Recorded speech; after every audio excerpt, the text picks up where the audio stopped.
Bonjour à tous, j'espère que vous allez bien. Je suis vraiment très contente de vous retrouver aujourd'hui pour qu'on puisse continuer ensemble notre exploration des jeux de cartes que j'ai la chance d'avoir chez moi dans la thématique d'Halloween, donc des jeux qui font peur, avec des illustrations qui font peur. Il y a déjà plein de vidéos qui sont disponibles sur ma chaîne YouTube, donc n'hésitez pas à aller jeter un coup d'œil pour les trouver ou les retrouver. N'hésitez pas aussi à les enregistrer si vous avez envie de pouvoir les regarder un petit peu plus tard, et n'hésitez pas à les partager également si vous pensez que ça peut intéresser des personnes autour de vous. Bienvenue sur ma chaîne, moi c'est Lily Oracle, je suis thérapeute énergéticienne et cartomancienne, et cette chaîne YouTube a pour but de partager ma passion des cartes, mais pas que. Donc tu en sauras plus si tu cliques sur le descriptif en dessous de cette vidéo. N'hésite pas à venir me faire un petit coucou sur les différents réseaux sociaux, Facebook, Instagram. C'est toujours avec plaisir que je papote avec vous, et je trouve que c'est toujours très intéressant et très enrichissant. Alors, quel est ce jeu que nous allons regarder ensemble aujourd'hui? C'est celui-ci, le Dark Mansion Tarot.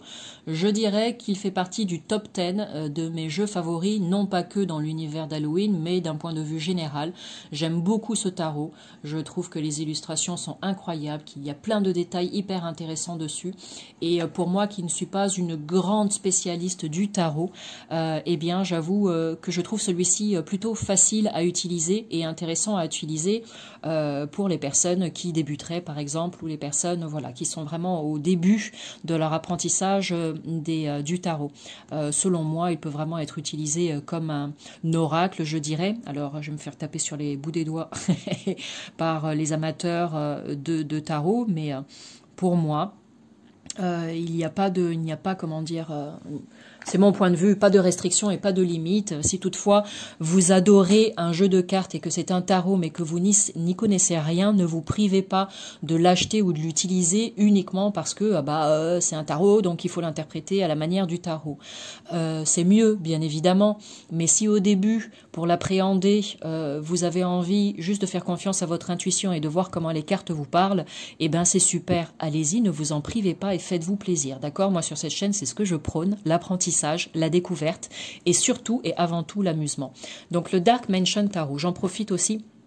Déjà, j'adore la boîte cloche. Pour te dire qu'il y a une vidéo où je fais un petit recap de tous les jeux, justement, dans cet univers-là, que j'ai dans mon Oraclothèque. Donc, n'hésite pas, pareil, tu vas le retrouver très facilement sur ma chaîne.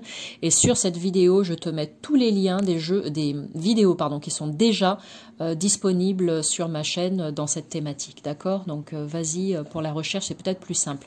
Alors, ici, j'adore ce format comme ça, boîte... le format de cette petite boîte un peu coffre qui s'ouvre, regarde, il y a le souci du détail jusqu'à l'intérieur, avec un petit mot, j'aime beaucoup. C'est le Dark Mansion Tarot, provient des studios Tarot TK qui font des jeux vraiment très très sympas. Allez, hop, donc les 78 lames, ici tu as le dos des cartes, que je trouve vraiment très sympa et très beau. La tranche est dorée. La dimension, on va dire, classique tarot. Et je vais, voilà, d'abord prendre les arcanes. Pardon. Les arcanes majeures, et je vais éviter de faire des reflets. Et allez, on est parti pour l'exploration ensemble. Alors la première, je vais te la montrer d'un petit peu plus près. Voilà, comme ça tu peux voir un peu ce que je te disais tout à l'heure au niveau des détails sur les illustrations. C'est vraiment super. Je l'aime beaucoup parce que, selon moi, oui, il est creepy, c'est-à-dire qu'il fait peur et à la fois il est drôle et amusant. Donc j'aime bien ce mélange entre les deux énergies. Donc ici tu as la carte du fou, ici le magicien, la grande prêtresse, je vais y arriver. En numéro 3, l'impératrice, qui est incroyablement belle.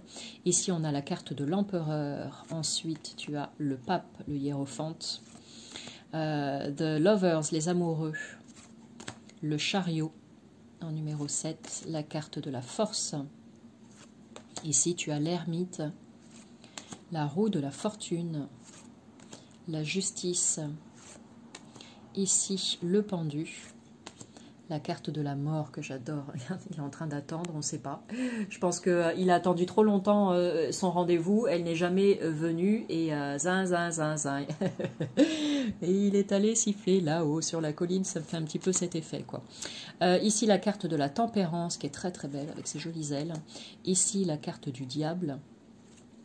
La tour en numéro 12. La carte de l'étoile. La 16, pardon, la tour, autant pour moi, j'étais restée sur le pendulum.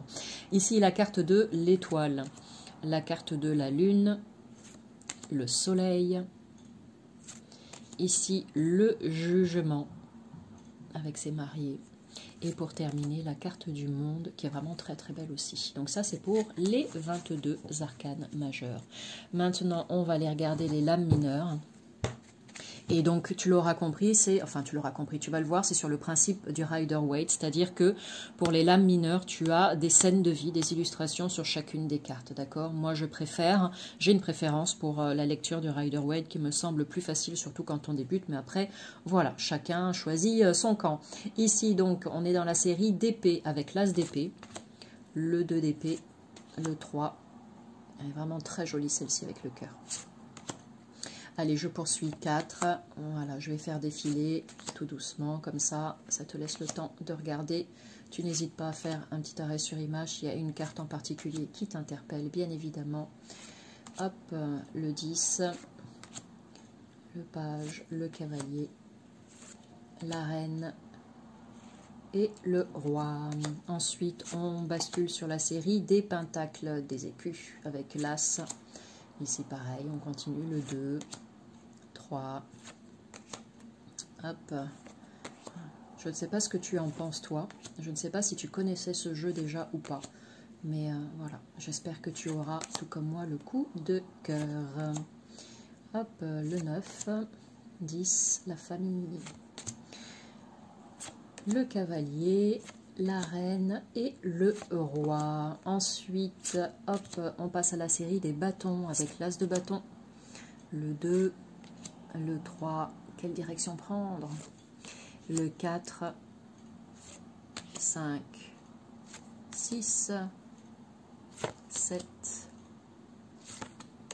8, 9,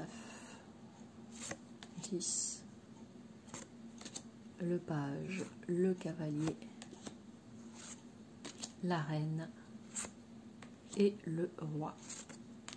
Et on continue et on va terminer avec la suite des coupes. Donc ici, l'as de coupe, le 2, 3, 4, 5, elle est toute tristounette, 6, 7, 8,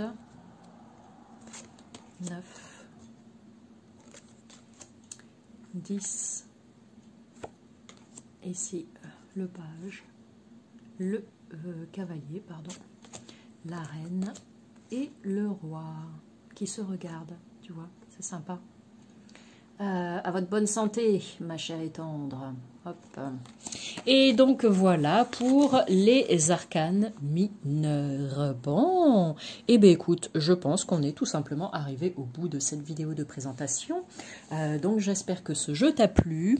N'hésite pas, merci à toi, à mettre des petits pouces d'encouragement, ça fait toujours plaisir. Et puis voilà, ça me motive pour continuer de créer du contenu sur cette chaîne. Un grand merci à tous les abonnés qui sont là depuis un petit moment, tous les abonnés qui sont là depuis récemment, et à tous ceux qui vont cliquer aujourd'hui sur la cloche en bas à droite justement pour rejoindre le groupe et pour rejoindre mon univers. Ça grandit de jour en jour et j'en suis vraiment très heureuse. Donc je profite de cette vidéo pour vous dire un réel merci du fond du cœur pour toutes celles et ceux qui me soutiennent et toutes celles et ceux qui ont fait ce pas de venir vers moi, que ce soit pour un rendez-vous, un accompagnement, une guidance ou bien tout simplement pour faire un petit coucou. Ça fait toujours très plaisir. Voilà, et bien sûr je vous souhaite à toutes et à tous une belle journée ou une agréable soirée et je vous dis à bientôt. Salut!